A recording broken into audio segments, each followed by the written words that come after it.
Portugal, there's a YouTube show full of fun facts you need to know. Hola, bon dia, alegria. Munson here with the Good Morning Portugal show, the live stream, the podcast, and of course the Portugal Club. Easy one this morning.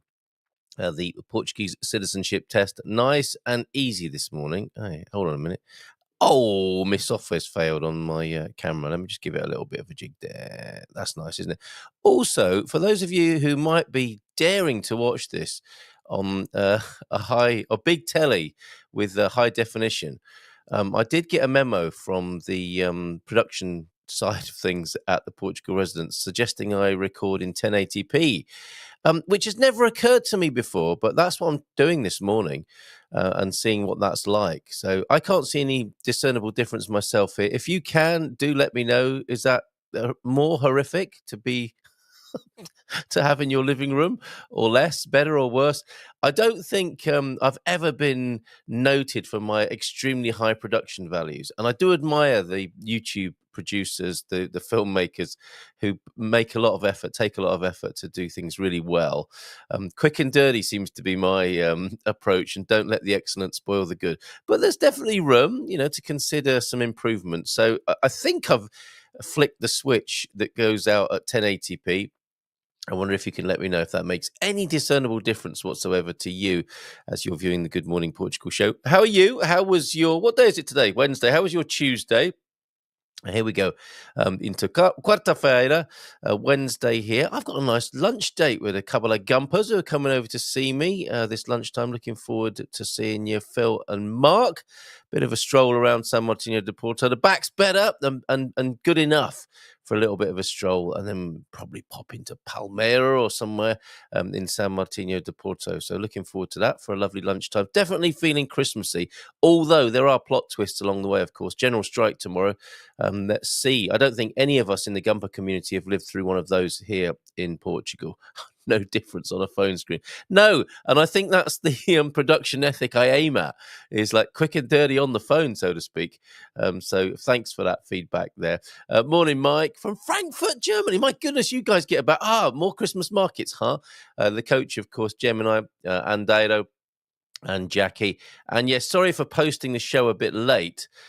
Just completely forgot to post it up. It has to be done manually every day.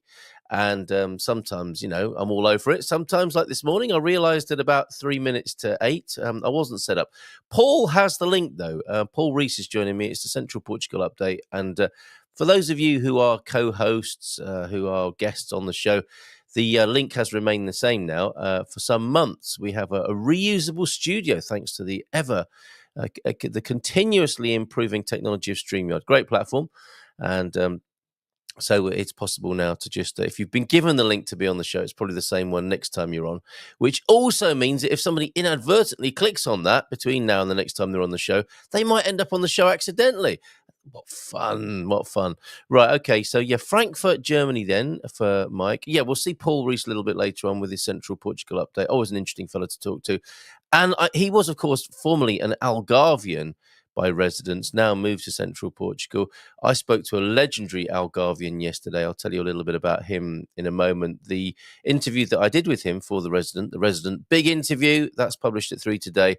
That was with Fred Phillips. I'll tell you a little bit more about his fascinating story, and then you can hear the whole interview yourself at 3 o'clock this afternoon. Bom dia a todos e feliz quarta. And of course, that's a Portuguese citizenship test question as well to come. A nice, easy one this morning, midweek here, hump day on the Good Morning Portugal show, the 10th of December, 2025. How are you doing? A morning of coffee and little tasks outside beckons as the weather isn't bad today. Pottering, pootling, what's the word? Bimbling. It's a bimbling, pootering sort of day for you. Enjoy, or you too, Coach. Good morning, everyone. Andeiro, hola, bon dia, Malta. Magical mist in the mountains this morning. Yeah, or just bloody foggy, which is how it looked when I took the dogs out last night. Bit sick of this rain now, quite frankly. I didn't come here for this. Anyway. Em Gabriel Aguas Mil. It's meant to be April. That's fine. Let's have some April showers. But flipping heck, December downpours. And I see another flipping storm forecast as well. What's this one called? Bart or Bram or something like that. What's happening? Is it anarchy and chaos with the alphabetical listings as well? I'm sure we've had Claudia. How can we have another one beginning with B now? Unless you turn your back and there's another 25 and you're back round on the alphabet again, which is what it feels like, let's face it. Have a lovely day in the magical mist, Andelo. Stop moaning, Carl. Bon dia, Carl and Gumpus from Welsh. Jackie, good morning to you. And bon dia. Just got soaked walking the dogs again. Grr. But at least you've got a nice house with a kitchen now to dry off in, Mel? Hope, found the link. Yeah, I was late to post the show this morning. So apologies for any inconvenience caused this morning. And a bon dia, Greg Gumpus from TDAC as well. It's Storm Bram, is it, Gemini? Do you keep an eye on such things? And yes, I did threaten to have a look at the weather, didn't I, yesterday? Didn't do that. Forgot. What did we do? Things got a little bit exciting and busy, and then forgot to do that yesterday towards the end of the show. And we went over time as well. We were having great fun yesterday, weren't we? So yes, I didn't do the weather. Probably the thing to do is to have a quick look now at the weather. So let me do that so we don't forget that again. Clicking on the weather tab. I really haven't bothered with a website for a long time now. I can't see the point of maintaining a website for the 3 people who go there a year. Everything's on social media or YouTube, and of course we've got the Portugal Club. So I don't go to or maintain the website. Although I think I should. I think I should have some sort of web presence. What do you think about that? And especially to describe to people what I do, because it is never changing picture. I was trying to explain to somebody my output across social media and YouTube and podcasting and so on.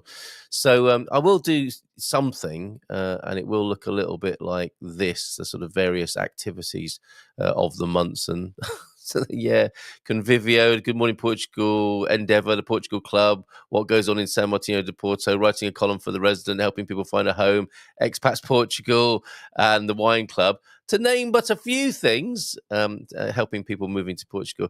And while I was there, I thought, oh, yeah, we used to have a weather page there, didn't we? So the weather across Portugal and the islands, let's have a look then and see how Storm Bram might be affecting us over the next few days. Yes, you're having trouble logging on as well. That's because there wasn't actually a show to link to. At least have a page with a description and links to your socials, YouTube. Okay, so that's it then. I'll do that. We'll have Good Morning Portugal or carlmunson.com leading to that. Thank you for your advice on that. Oh, update on the physics presentation. So proud of my daughter, Maisie. Well done, Maisie. Sounds like it went well. She passed her master's degree in engineering physics with a distinction. Without our help as well, I should point out.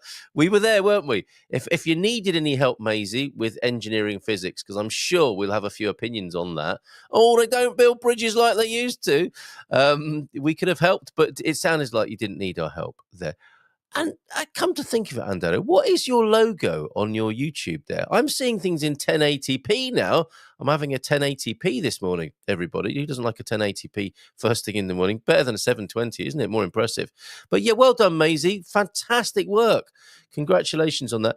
Where's she off to with that then, Maisie? The world is her oyster, I suspect, with such distinction there. Master's level engineering physics. Amazing. Engineering physics will keep her well ahead of the game. That's a valuable degree. Yeah. She'll be on Mars before the rest of us with a brain like that, I suspect, or anywhere else she wants to go. That's fantastic. Do pass for what it's worth, Andero, Porky Feet.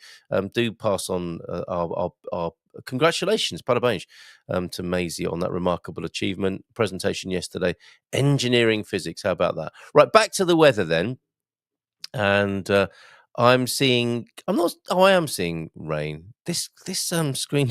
A bit bright, I think. Let me just turn the screen down a bit. Oh no, I'm gonna have to get a better monitor. I couldn't see the raindrops, but looking at Lisbon now, you probably can. 16 degrees the high today, starting at 10, as in 10 degrees. No sun until Sunday. Sounds like a Beastie Boys album, doesn't it? And well, that was no sleep till Brooklyn, but you get the idea. No sun till Sunday, and temperatures reaching 17 on Saturday. And then it gets a little bit cooler, but a bit sunnier. Rain all the way till then, it would appear, in the capital.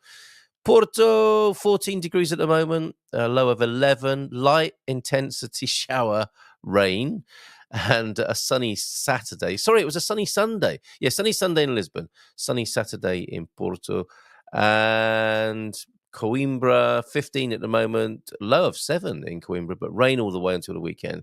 A sunny Sunday there as well. Faro, bit of sun at the moment, actually, although rain, few clouds forecast for the next 7 days. Oh, God. 17 the high in Faro, 13 the low. Braga, 10 degrees at the moment, a bit chillier up there in the north, as you might expect at this time of year. But a sunny Saturday, 14 the high, 9 the low today in Braga. Aveiro, sunny Saturday. Bragança, you're going to have to wait till Sunday for some sunshine. Beja, even longer Monday, but rain all the way until then. It's a similar picture all across the country. Castelo Branco, rain. It was a sunny weekend, certainly Sunday and Monday to see some sun in Castelo Branco. Evra, sunny Monday. That's where the Expats Portugal meetup is actually this coming weekend. So they've got a cloudy, if not rainy weekend. Take your brolly if you're going on the Expats Portugal meetup. Guarda. I want to go to Guarda. And is anyone in Guarda? Anyone got any friends in Guarda? Anybody got anything good to say about Guarda? 10 degrees, sunny Sunday and Monday of next week. Currently 5 degrees. Ooh, may have gone off Guarda already looking at that. 10 degrees to high today, 5 degree low. Leria, my district here. What does that sign mean? Wind and cloud and rain there. Sunny on Sunday, but rainy until then. 15 degrees the high today. Nice and mild then. Porto Alegre, 12, the low of 5. Santarém, high of 16, low of 4. But a similar picture. Raining all blooming week until we get to the weekend, where some of you will have a sunny Saturday, some a sunny Sunday, and a better weather picture arriving for Monday. It would appear there as we have a look. Azores, 17 degrees at the moment. A high of 19, that's very nice. But rain again. Madeira, 7 degrees at the moment. A high of 11 today. Cloudy and rainy across all of Portugal, including the autonomous regions then for the next few days. Is this Bram bringing this? Paul Rees joining us then at 8:30. We'll have a chat with him. I suspect he'll have something to say about The Economist giving us that accolade of the best performing economy in 2025. He'll give us a good view on that, I'm sure. Engineering physics, yes, she will never have to ask anyone if they want fries with that. Or what sort of coffee? Yeah, absolutely. A beautiful sunny day in Lisbon already. Definitely going out for a walk. Woohoo! Asked Rugby Colin about my logo. Is it a rugby team? Then it looks medical, or you're part of a secret society, Andera, quite frankly. Congratulations, then, from Pete. To be passed on as well. Thank you. She's already had a few job offers. Of course she has. I imagine anyone serious in the business of engineering and physics is going to be looking at the universities already, especially at master's level, right? She has already had a few job offers staying in Portugal. Isn't that lovely? Glad to hear that. She invented a way to produce sustainable, eco-rechargeable battery technology. Wow. What a gal. I don't like this rain, says Pete. I don't like this rain. It sounds like you're stamping your foot while you're saying that. A bit like me this morning. Just finished the track. And you're not talking about your latest EDM banger, are you? Just finished your track. The final mix. A lot of compression. Nice bass line. No, the track. I think that's the 25-kilometer track from your house to your front gate, is it not? Used by NASA for navigation, only for it to be washed away. Oh, dear, sorry. Booger! But it could be worse. I could be a gardener in Lisbon. What's Lee up to? We haven't seen him for a while. Is he swearing this morning? There must come a point when Lee gets fed up with the rain, right? He always says he likes it, but that must come to an end at some point where he wants to have a smoke outdoors without his cigarette being extinguished by a large blob of rain. Thank you, Bram. Wham, Bram! Thank you, Bram, this morning, I think. Good morning, Carl. Please could you mention our fantastic workaway from New Zealand living in Toronto leaves us today? Okay, we've got a name. He has been with us nearly 2 months. His work has been amazing. Kerry Stevens, we wish you a safe journey home. You have a new follower. Kerry, well done. Isn't it lovely working with Hugh and Jane? I'm sure you've had a great time there. You might have had 1 or 2 glasses of booze produced on site there, and their wonderful hospitality and way of life there. So well done, Kerry. Thank you for the work you've done. over there with Hugh and Jane in Viseur. Happy travels to you. And I hope you have some very fond and happy memories of Portugal as well. Excellent stuff. My pleasure there, Hugh. Yes, Fred Phillips. My goodness. He started something called Atelier de Sol. And actually, let me rewind you on this. Excuse me, where's my voice going? Going to need that this morning. I'm talking to Paul Rees in just a moment. Yeah, Fred Phillips. I didn't know Fred Phillips' name, but I'll tell you what I did know. Oh, it's not rugby, it's cars. Austin, see what you did there. Very good. Thank you, Andy, on that. Yeah, Fred Phillips. I didn't know about Atelier de Sol. I'm guessing if you live in the Algarve, you will either know about Atelier de Sol or you'll see their design work all around the region there because Fred started the design agency Atelier de Sol, I think in the late 70s, possibly. We might find out as I share this screen now. But what a fabulously fascinating man to talk to. Yeah, 1979, communication design, Atelier de Sol. And I'm sure anywhere in Portugal, if you want a really good design, anything to do with advertising, digital too, graphics, signage, exhibitions, that sort of thing, I'm sure they'd be glad to work with you. Fred started this company.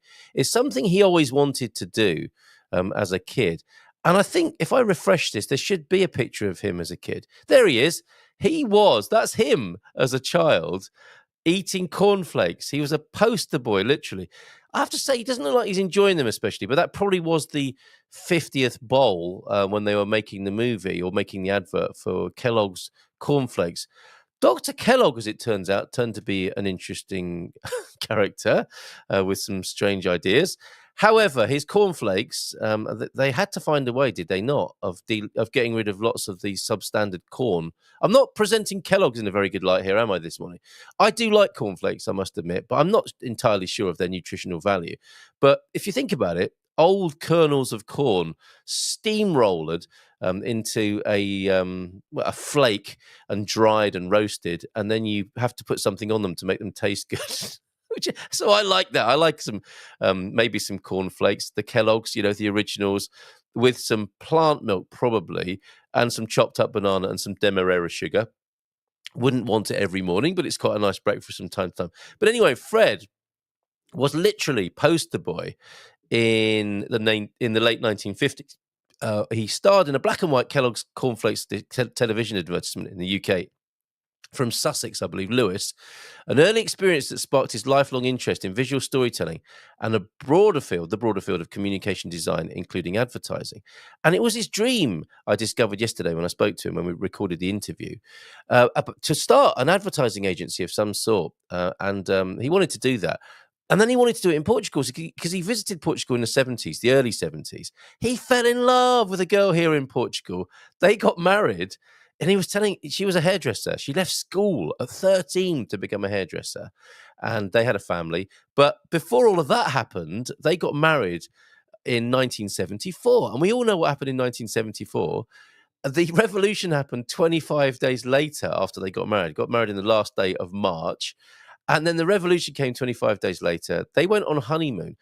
And Fred was telling me about this fascinating situation whereby you've probably heard of green receipts, which last until this day for small businesses. Anyone who invoices you might give you a green receipt, which used to be literally a triplicate book with 3 levels, hence triplicate, of course. Yes, I know you know what that meant. And there'd be one for you, one for the customer, and one for the government. There used to be blue pages as well, apparently, or the blue forms. And they were to ask permission. So not only did Fred need permission from his wife's father, he needed permission to get married because he was a foreigner, I think. Maybe you needed it anyway, but certainly because he was a foreigner, he needed permission from the local authorities to get married, or for her to get married to him. She needed the permission. And then they needed permission to go on their honeymoon. And at the time, children were on their parents' passports. So she didn't have her own passport. She had probably a copy or the original of her parents' passport, which listed her and her siblings on the passport. All of this is in the interview I did with Fred yesterday. And they got to the border because they were going to spend a couple of days in Spain for their honeymoon with their blue page approval from the local authority, the Junta de Freguesia or the town hall or whatever, and they were stopped at the border. No, we can't identify you. It just says your name in the your parents' passport. A grown woman who just got married, her only ID passport wise was in her parents' passport, and no. The customs man says no, you can't come to Spain, or maybe the Portuguese border people said you can't go over, or the Spanish people said you can't come in, but they had to stay in Montegordo instead, this side of the border, for their honeymoon. But amazing times that Fred speaks of, and then went on to have a family here in Portugal, left his native Sussex, came and lived in Portugal, absolutely loves Portugal, and has some great things to say about the Portuguese culture and his thoughts for the future. And so interesting is Fred that we're going to have to do a part 2. But it was great. It was great chatting with him yesterday. That drops on the Portugal Residents channel at 3 o'clock this afternoon. A few more minutes then. I better get a move on here, say a few more hellos, read a few more messages, and do the very easy Portuguese citizenship test question this morning. All right, where are we? Lee McGrady, head gardener McGrady, told me last night that he had to give up after planting a hedge in a thunderstorm. Not a euphemism. At least the ground is easy to dig, but also very, very easy to get a tractor stuck in. Your tractor! So which is your favourite? The classic all agro. I think I had one of those. Did I? I had an Austin Maxi. I enjoyed that, and an 1100. Didn't have an Allegro, as it turns out. Or the all agro, or I mean, what were they thinking when they called it the Allegro?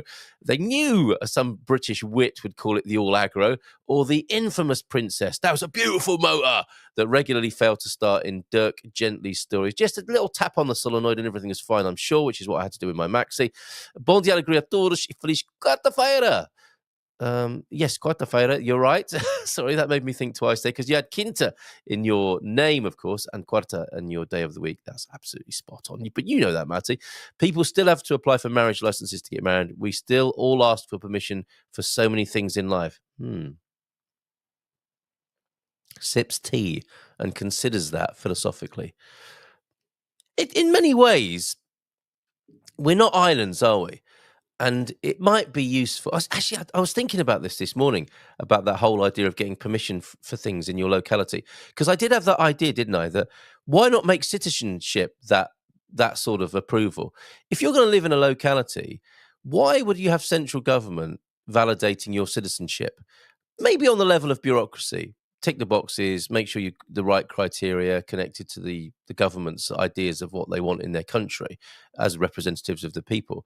But in your locality, why wouldn't it be the decision of the local people who you live among that you can or cannot become a resident or a citizen? And I put that to actually a Portuguese person who thought, oh, that's a bit parochial. What if your mayor or the local people just aren't very nice? And I said, my smart ass retort to him was, well, yes, let's leave everything to central government, shall we? Because we know that works. Some balance, presumably.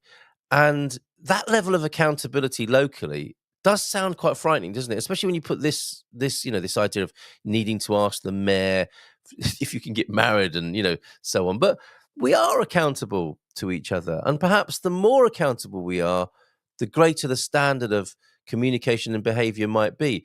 This is based around fear of other people, isn't it? And their motives and human nature, presumably. And we keep playing games with human nature and trying to create safety from ourselves and other people.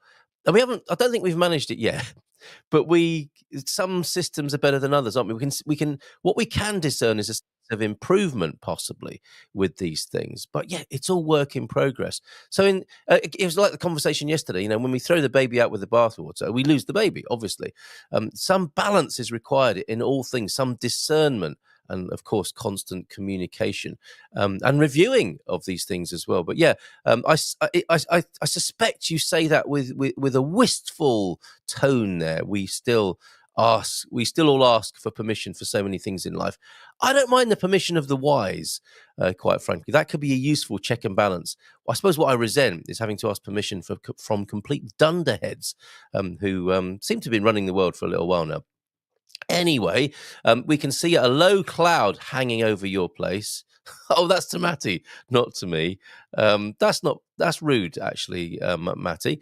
Been on the feijoa again, I suspect. I have lots. Cambridges, A40s. Oh, I have had lots. This is talking about Austins. I guess you bought Austin's just to impress the girls. Look, my name's on this car, ladies. But my fave was the banger man's favorite, the Tank Austin 3 litre. My son is named Austin. My daughter's middle name, the wife would do for it as the first as well. Brilliant. A love of Austin's there for Andero. Morgan. Is that a Morgan? Is Morgan part of Austin then? Was Morgan the elite brand of Austin? I'm confused now. Awesome, says Pete. And have a great day. He's got to get his shoes on and get out in that sun. I have to leave. Was it something we said? And that is encouraging and makes my daughter, Leyland Daff, seem far more normal. Very good. Regarding marriage, apparently you can only arrange it 6 months in advance, a cooling off period, given the high divorce rate possibly in Portugal. Not now for 2027, since required documents are only valid for 6 months. Okay, a slight glitch in the bureaucracy there. I met someone who had to fly to the Azores for their appointment for a marriage license because no appointments available on the mainland for years. Yeah, Christian country with strong family values. Get married. Oh, no, you can't. The video has landed. Thank you, Chris. We'll go out with that today. Bon dia, Chris. Thoughts are with you. Yes, like you have our solemn thoughts with you as you traverse London on public transport. Yes, thinking of you. Thoughts and prayers, Chris, this morning. Quickly then, let's go over. That's look. He does look a bit like Brucey there, doesn't he, Fred Phillips? Let's take him off the screen there. That's a good shot. I mean, he's in advertising. You'd expect him to have a good shot, wouldn't you, on his website? Let's bring on the Portugal club and the quiz then before we go to Paul this morning. That's not. No, I've given the answer away. No, that's not what I meant to show you there. Nor my personal emails or the front page of the virtual resident. Come on, Cole, get a grip, man. Where is this?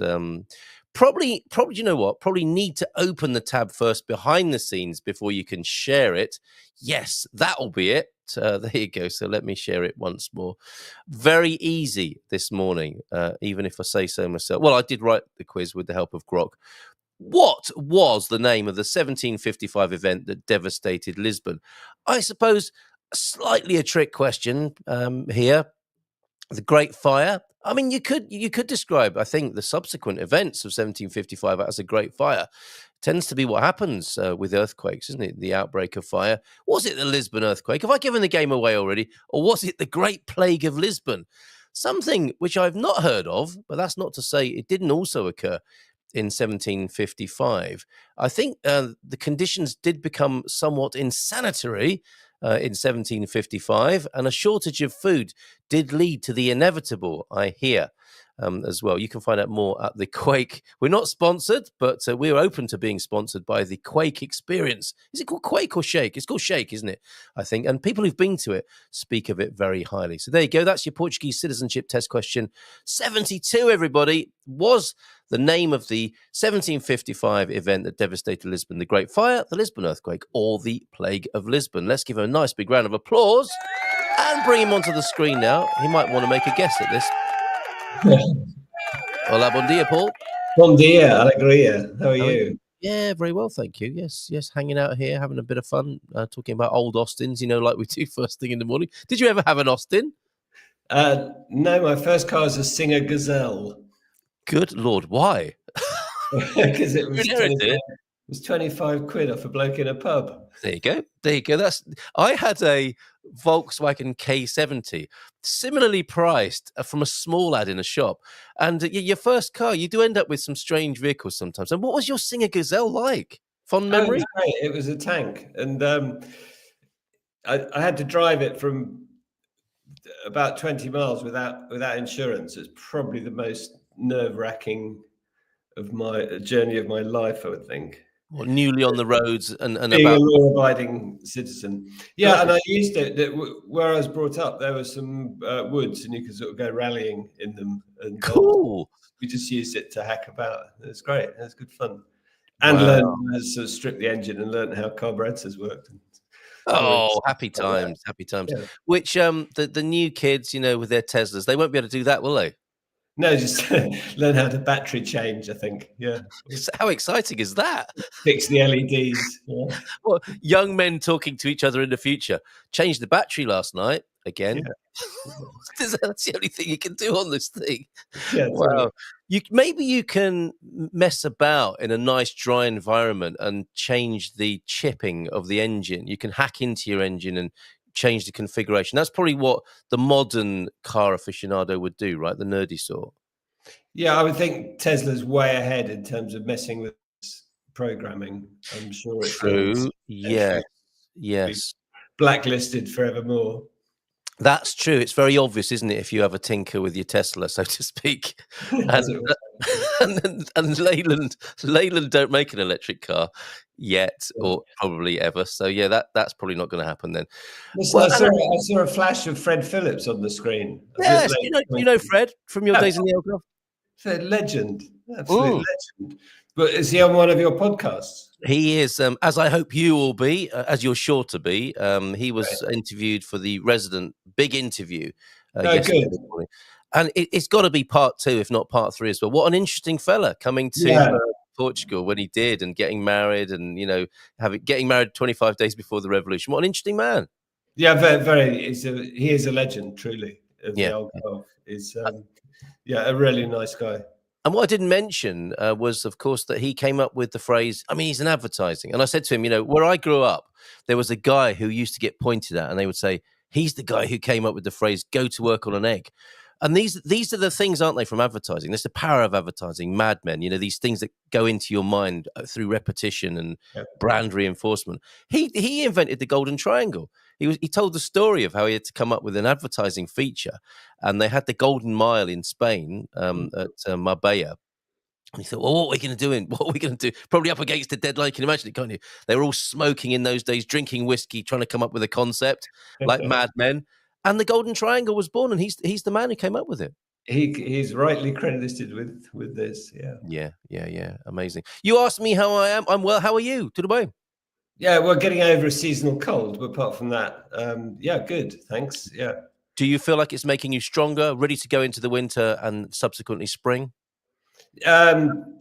It's usually if I go on an airplane, I get an annual cold. But this one came out of nowhere. But no, it's fine. It's a couple of days, and then Ryanair have missed a trick there. With all the things you can pick up on their planes, do you think they might add a little charge for that as well, right? Well, you'd think so. Yeah, I'll sell you medical insurance. Special Ryanair mask. There's all sorts of. You can have a checkup. Couldn't you? A Ryanair check. Can you imagine how good a Ryanair doctor would be that you've paid 49 quid? Yeah, I can. I've got to go back to the UK to pick up a pair of glasses. I mean, this is ridiculous. Right. It's cheaper to fly to the UK. Yes. Rent a car, stay with my daughter, pick up glasses, fly back, then actually pay the customs duty of importing them. It's crazy, isn't it? I tried to import them, and the customs made such a mess of it that they didn't have a category for spectacles or whatever they wanted to call it, and put it down under medical equipment. And by the time they'd finished, it had run out. I had 2 messages the same day saying we've sorted out your bill and you've run out of time. It then took 4 weeks to be sent back. Oh no! And I just thought, well, it's ludicrous. It's cheaper to fly back, and the trouble is, I'll get another cold. This is the annoying. That's insane, isn't it? Yeah, it is. Thanks. Another Brexit bonus. But you can't just send things. And it's stupid. I was sat there in Specsavers, North Wales, and it suddenly struck me: how am I going to get these? Because I'm not here long enough for them to pick them up in the UK. Yikes! Yes. So just post them, and it's just that. I think this goes back to September. It's now December. It's ludicrous. And you've been bumping into things, not being able to read things. Well, I have an old pair, obviously. Right, okay. But it's a good point. You need 2 pairs to drive in Spain, and I've only got 1. So, are you kidding me? No. What's happening to driving in Spain, Paul? You'd also need some sort of SOS rocket launcher, distress flare now, don't you, from January in Spain, I think?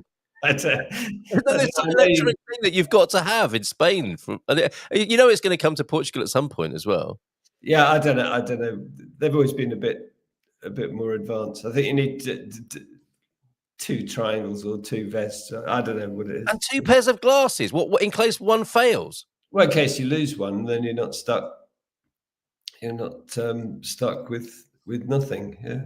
That's ridiculous, is it not? I mean, how many people have been saved because they had two pairs of glasses? I have no idea. I don't think they've run the numbers on that. That's just another way of getting a fine, isn't it? I don't know. It's wow. And the backstory here, of course, is that spectacles are very expensive in Portugal, and that's why you took advantage of being in Specsavers, right? They are, and it's controlled by 4 companies, basically. And, is that right? A cartel? Yeah. Right. Well, it's for a cartel. It's not a monopoly. But if there's collusion, that's illegal. But there is a suspicion that it's all rather conveniently done for their financial benit rather than ours. How rude. Right. And that's very short-sighted of the government, I think. You're on form this morning. I am. I'm here every morning. Right, okay. So what's going on in your world? Rural properties. Maybe we should preface this with the great news from The Economist. I'm sure you've got a view on the Portugal winning Economy of the Year 2025. I can say what it is already. I didn't dare look at the criteria. Right. It must have been highly selective criteria or highly subjective. Yes, yes. Judges had just had a free week and they got golden triangle. or you can buy it. Maybe you can buy it. Maybe it's like a Trump's FIFA Peace Award or something. It's like it could be one of them. And there are so many awards. It makes me laugh in the property world and the tourist world and. Yes. So many gala dinner awards. Yes. Best golf course, green bar. Best eighth hole of any golf course goes to today. The only people making money out of that, the people running the awards ceremonies. But I mean, Portugal, a lot of the headline stuff is good. I mean, it's such a small economy; it doesn't take much to change it, but the fundamental underlying stuff that we live with day to day is the grinding poverty of 20% of the population. Yes. The rise in rents is interesting because Portugal is very high property ownership because there's no inheritance tax. So a huge percentage actually, they may be poor, but they've got a house to live in. The vociferous ones are those who don't have a house to live in. And that's not been addressed. There's a package of new measures by the government to promote cheaper housing. It's just nonsense. They're fiddling around with the VAT rates and everything, which is great for developers if you can work out the rules. But day to day, in my operation, will I go out and build a raft of cheap houses? No. Probably not. No. And my day-to-day activities, I'll still be paying 23% VAT, not 6%, unless I'm in a historic zone. So it's the government fiddles. The government does very well out of the current property market, which many say is overheated. Oh, it's a bubble. It's whatever. It's not. It's supply and demand. There's not enough houses. There's more people wanting to buy than there are houses, and the taxes, the impost municipal transmissões, the stamp duty, everything, it all rolls into the treasury. Thank you very much. And then you end up winning awards. So it's the government. Thankfully, the minister was saying, okay, fair enough. I think it probably surprised him as well, to be fair. Yeah. And we should note as well that it came from The Economist and not the sociologist or some, it's not a social award, is it? It's an economic political award in a way. And the man responsible who could take the credit said, economists accolade good, but Portugal remains a country of enormous inequality. So fair play for him for pointing that out. We've gone from very poor to a little less poor. And that's the tone of the award in a way, isn't it? It's like where a lot of other economies are doing really badly and tanking, and the cracks are showing, not so much in Portugal. Maybe we're kind of least worst, and that's part of the criteria upon which the award was won. Manuel Pestra Almeida, a frank interview today confirming that Portugal has outdone itself in terms of other countries economically this year, but continues to be a country with enormous inequalities. And this is what the president is saying. This is one of the misgivings of the outgoing president, isn't it? That in his tenure, that hasn't changed. Poverty is the same, if not worse. It hasn't changed in 40 years since joining the EU. Yes. Portugal politically has decided to strengthen its infrastructure and use EU money on stuff that doesn't involve council houses. Yes. Yeah. If there was a sensible scheme and people could live and not spend 90% of their paltry wages on accommodation, it would be a much happier place. But it's political decisions all along. And absolutely. Decisions are often driven by money. And it's been in Portugal's interest to promote itself very well as a tourist destination, which pushes prices up in Lisbon, Porto, the Algarve, to everybody's benefit that's on that roller coaster, including the Treasury. Yes. So it doesn't surprise me. No, and the other thing to connect with that other news yesterday is the Prime Minister suggesting that the minimum wage should be €1,600. I think the figure was. I think he's misquoted. I think he would like it to be. I think he said he'd like it to be. Who wouldn't? To 1,200, 14, even 16, and then of course the press pick up 16 and say Prime Minister pledges. Okay. I think it was on a wish list. Yeah, of course he'd like that. Absolutely. Yes. A Portuguese cleaner in Luxembourg or Geneva earns 3. Yes, so absolutely. Minimum wage, but it's strange. This minimum wage thing. It's not the government paying it, is it? No, that's right. Legislating that Senor João Filho's factory knocking out spark plugs or pegs has to pay its workers another X%. Yep. And that's in the business model, isn't it? So if they're getting 800 at the moment and it's doubled to 1,600, what's likely to happen is that he's going to ask one person to do 2 people's work for the new minimum wage. I suspect that's how it tends to roll, isn't it? So you do need other parts to this, don't you? Apart from just the employers being expected to carry the can with that. Machine that replaces 1 in every 2 workers. Yes, that could be it as well, couldn't it? Yeah, absolutely. I think it does need to be holistic, and I don't know if we're going to see any holistic solutions on the political front anytime soon. But let's see, and we'll see what the new president has to bring to this. Have you any thoughts on that? Any hopes for the new president come January? Well, I think a strong military background would be ideal. Yes. Gouvier. Yeah, it's an interesting role. It's not one you and I are used to. No. Having a president. I mean, America has a president, and that's the boss. But here, it's kind of it's a bit like House of Commons and House of Lords, isn't it? It's I think a father figure of the nation. Perhaps as well. Yeah, and he does sign off legislation, so he does kick stuff back and say, "Well, I didn't agree with paragraph 4," which is great. Yeah. And he has done, but Parliament ultimately can overrule that. But it's an interesting role, and I think he's done extremely well. He's very user-friendly. Yes, yeah. Natasha Don, certainly in our conversation last Friday on the Natasha's news review, she was saying he's perhaps has a little bit too much criticism, and I think the good things that he has done and how he's been, especially where he started, 2 terms, so he's been in the job a long time. He has changed things and brought probably more mais than menos, as it were, to the role. Bon dia todos. Good to see you, Paul from Bob, and a Wolsey 610 off a guy in a pub. What is it? Do cars still get sold in pubs? I wonder. It was hand painted black, beautiful. Turned out it was involved in an armed robbery. It was taken by the police. Fantastic. Gemini has a pair of glasses, one in the bedroom, and one downstairs in the car, that is. A hack here, if you do want to buy prescription glasses online, you can get nice ones, but also cheap backup ones for EU 1030. It's 10 to 30 euros there. I think Paul. So staying with politics for a moment, Paul Richards, you've got the same initials. As well as the same first name. I think Paul Rees should be put in charge of IMA. He would sort it out within a week, not years. Paul should be the new politician around the block. Do you want that job? It's relatively easy to fix, yeah. Oh, okay. I thought you said no Again, change. it's something the government sees benefit in fixing.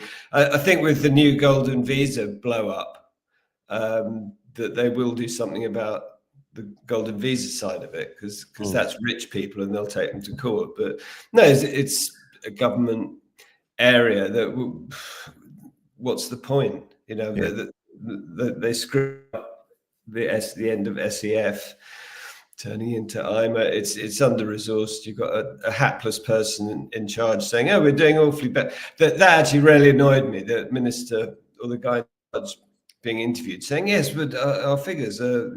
It's a roaring success. We've done X% more than we did, in this other selected period. And I'm thinking, kind of missing the overall picture.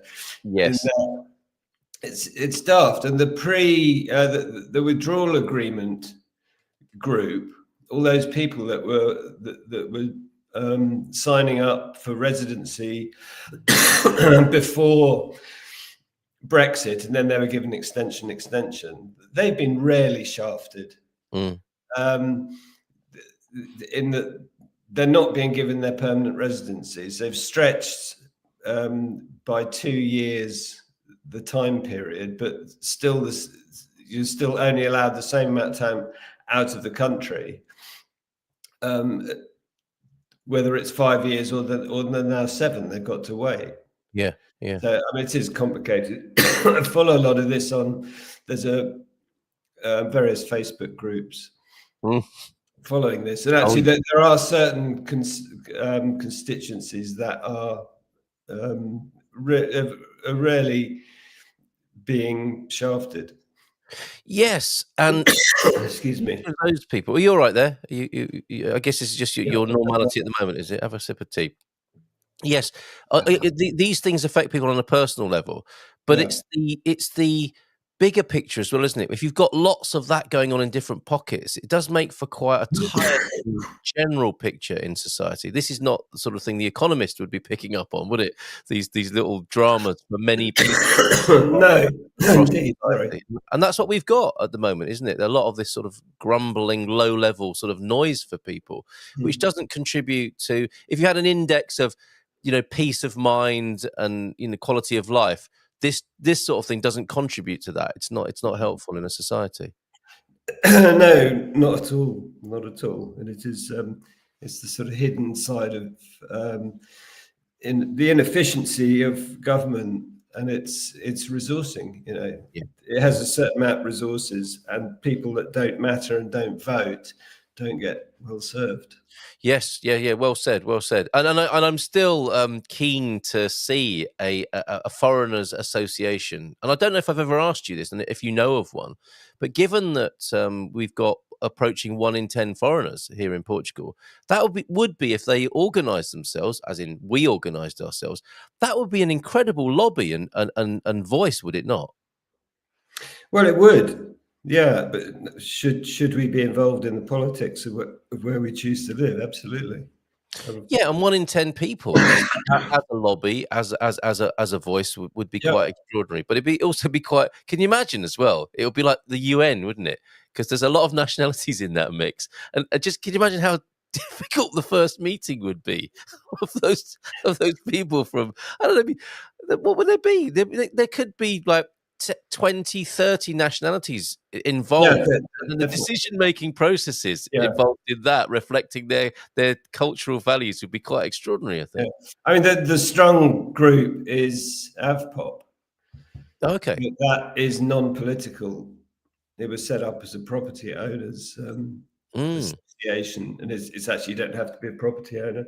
That is mostly British, then German, then other ranks, but they don't lobby. They don't. The only person I know who does that, Paul, is Tig James. There's a picture of her in every IMA office, like Whatever happens, don't talk to this woman. Ask for the manager. With darts in it, yeah. Yes, exactly. Fair play to her. She sticks it to the man. She's taken it to the EU, hasn't she? Yeah, but it's actually not brilliant having one person doing that. Right, absolutely. Yeah, we need representation across the board, don't we? Yeah, absolutely. You know, and yeah. Now, on a happier note, and if you're okay to do so, I mean, are you all right for a little bit longer? Yeah, The excitement of this morning is clearly taking its toll of being on the Good Morning Portugal show. No, far away. Remember, many of those 1 in 10 immigrants are adult children of Portuguese parents. Give them a vote, I say, much less of differing descent. I think it'd be an amazing project. I really do. Even if not a great project, then a great party. The food would be awesome, and the music will be incredible. Rural properties, then. What's going on in your world, in your business world, having put the world to rights, or at least attempted to?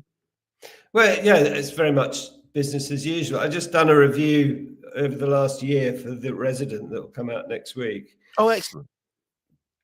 Which looks at how actually the market's changed in the last year to 18 months. And a lot of it has been down to the government scheme for getting people off rental and into property ownership. This is the what I call the under 35 scheme. Yeah. If you are a young couple, you can get 100% mortgage and don't pay stamp duty. Or IMT when buying. And that's actually had a big effect at the bottom end.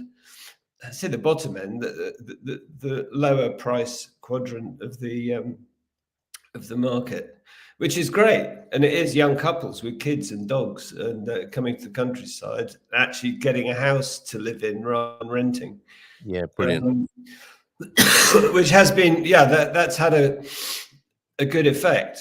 And obviously the money's coming from banks, not the government. So the banks do want people to buy houses that are properly habitable and worth the money. So that has put pressure on that end of the market to produce, I'd say, properties up to 150,000 that are done, that have got heating and insulation and stuff.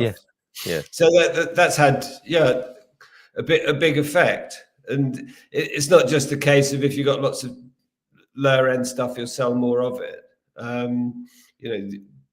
2 to 3 years ago, you could have had a load of property in that price bracket and it would sell alongside other stuff for sort of up to 500,000. Now, if you've got lower end property like that, it will be bought by people on that scheme, it's been actually a good thing. So one of the things you can give some credit to the government for. Yeah, absolutely.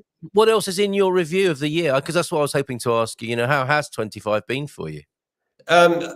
Well, just looking around, is towns, it's development in towns. It's a lot of the big old buildings that have been on the market for years and years and years, have been bought and are being turned into apartments, into whatever. In Figueira das Vinhas, the old Terabella Hotel that's been on the market for years and it's been shut for decades. I've driven past that one. Yeah. These are the landmarks, aren't they? The landmarks. Yeah, and on the way into Figueira, the old wool factory that is the sort of the first big building you see as you drive into town. That's been derelict for decades. Yeah, it's just had a new roof on, all the windows are out. There's diggers. It's great. Who's doing it for? Who's behind this? I think, that particular, the wool factory is a Portuguese, I'd say entrepreneur. He owns a business in this country, I think in Lisbon. And I think it's manufacturing of windows and doors. So he's an entrepreneur and businessman, and he's bought the house opposite the wool factory that somebody had renovated at great expense, that he's now turned that into a very boutique-y guest house. Yes. And I presume because he's bought the big factory over the road now, that will be more accommodation, which is great. Because if you provide the beds, people will come. I mean, I think you're right. I think you're right. And there's definitely something going on with the Portuguese middle class boutique thing, isn't there? yeah, very much Do you so. know Manteiga? There's a wonderful hotel overlooking Manteiga or Manteigas, the valley over near Serra da Estrela. And we chanced upon this. We were out there doing a bit of a road trip with the coach and Colin. We were videoing the cars, but we stopped off for a coffee at this. I think it's the San Lorenzo, like a pension type, well, a high end Yeah, little hotel with a great dining room that overlooks that valley. And I'm thinking, how does this happen? And why is it happening so quietly? These are like 5-star experiences in terms of tourism.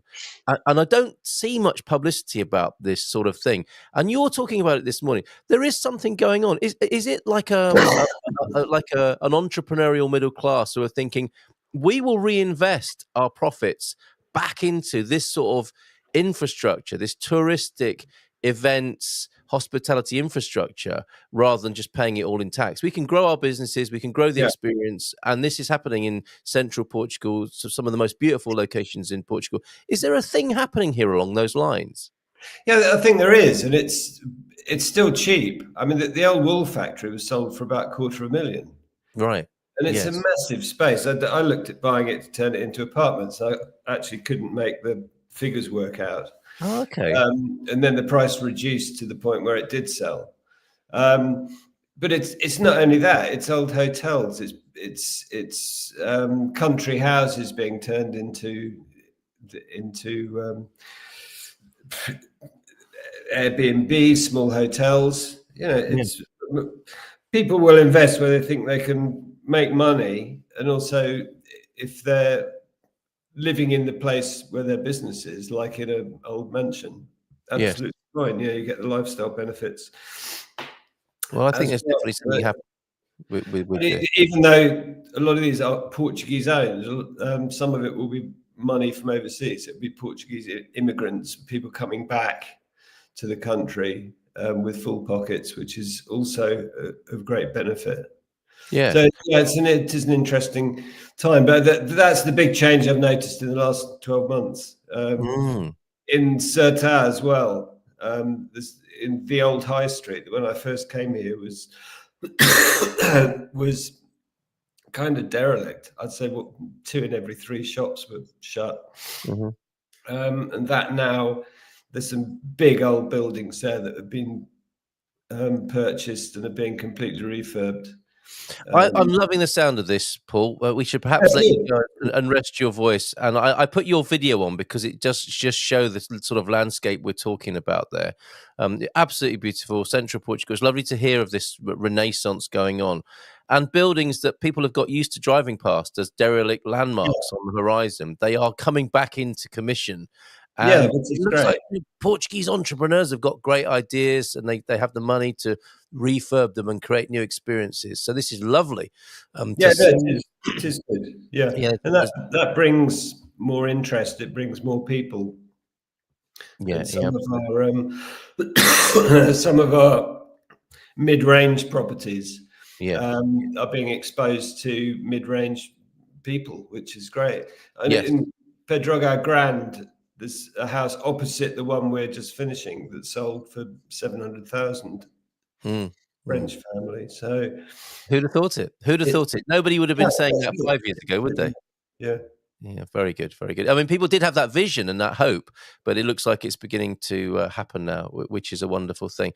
Yeah. Well, you get well soon. We do have Dr. Richards with his recommendation here. Get well soon.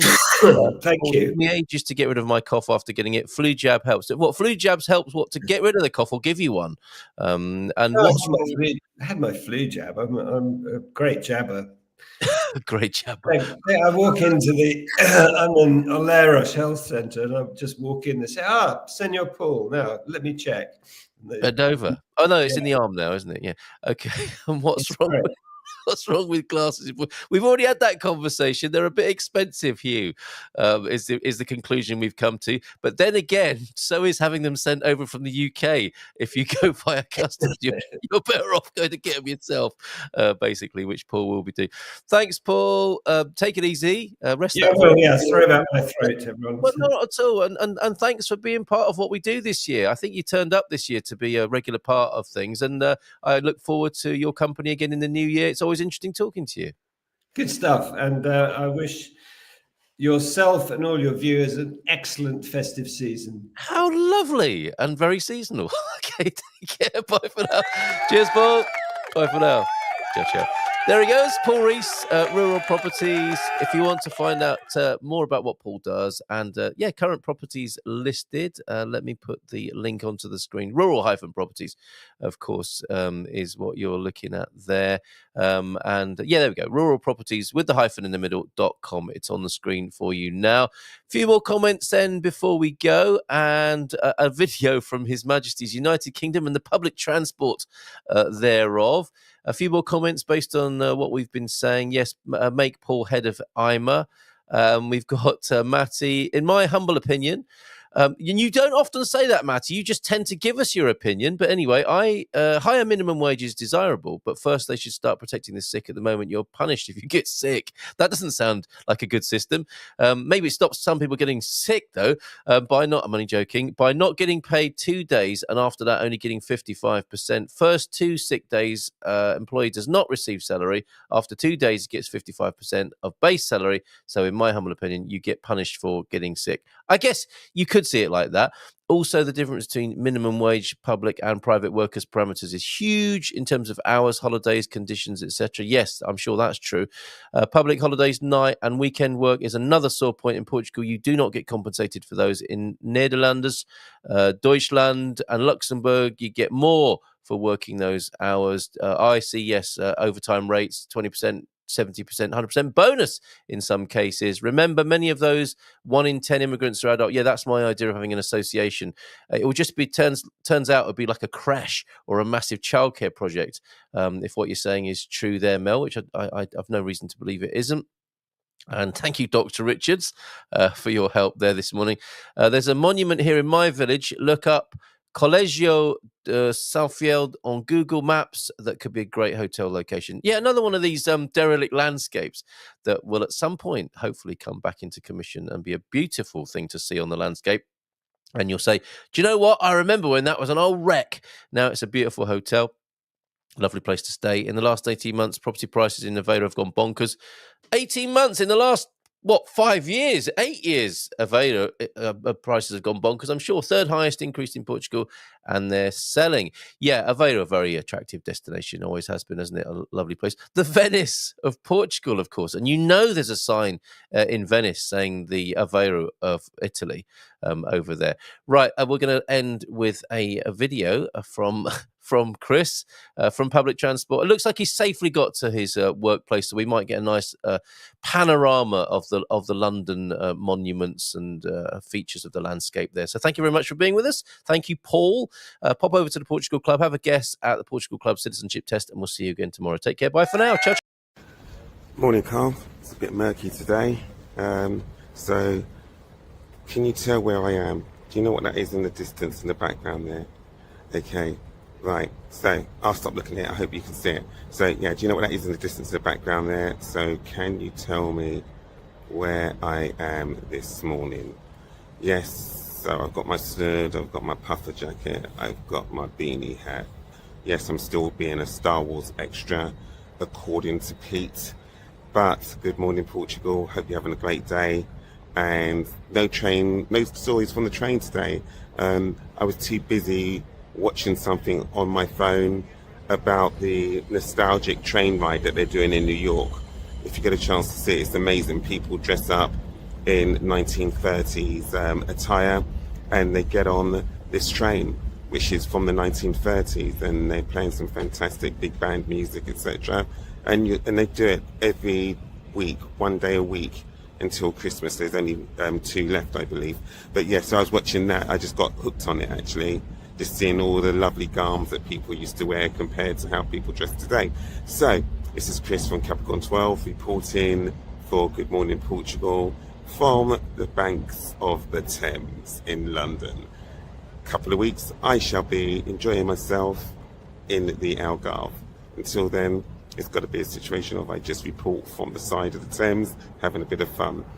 Love you people, speak to you soon. If you like this video, remember to give it an extra thumbs up for Carl. There you go, take care, bye for now.